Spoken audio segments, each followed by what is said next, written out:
राधे राधे। महाराज जी राधे राधे।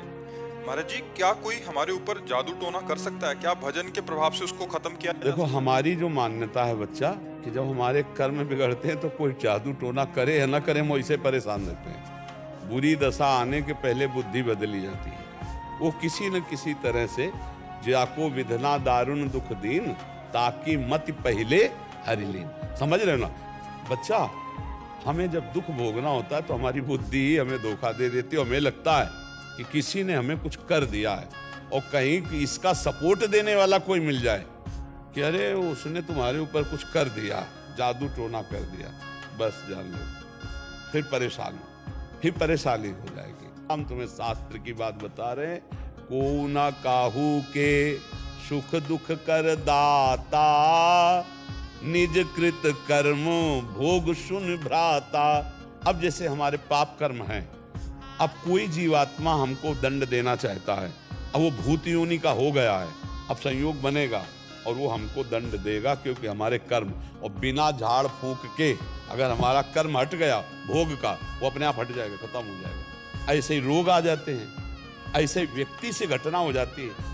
हम जा रहे हैं, हमारा कोई दुश्मनी का मतलब नहीं है, और जरा सा ऐसी घटना घटी, वो मार पिटाई, दुश्मनी, और भारी दुश्मनी बन गई।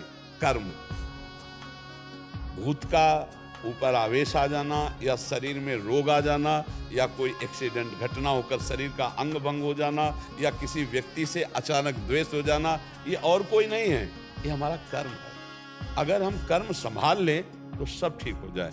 तुम तो बच्चा घर में रहते होगे, हम इस स्मशान में रहे गंगा किनारे, और जवान बचपन से 13 वर्ष से घूमते, हमको कभी हमारे दिमाग में ना भूत चढ़ा और ना कभी कोई तंत्र मंत्र चढ़ा।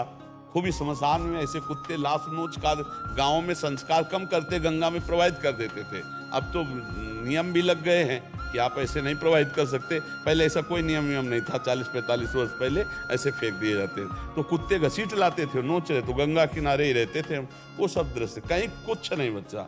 अपना कर्म खराब है तो हर जगह कदम कदम पे परेशानी, और अपना कर्म अच्छा है तो इस स्मशान में भी कहीं कोई भूत नहीं मिला। समझो, इस स्मशान में भी गंगा किनारे रहने पर कोई भूत नहीं रहा। इसलिए हमें लगता है नाम जप करो और भगवान का स्मरण करने से सब ठीक हो जाता है। और वैसे भी हनुमान चालीसा में लिखा है ना, भूत पिशाच निकट नहीं आवे, महावीर जब नाम सुनाए है। हाँ, जिस समय भगवान के महाभागवत से हनुमान जी का स्मरण कर, भूत पिशाच निकट नहीं आए। हम जब बचपन में थे तो जिस एक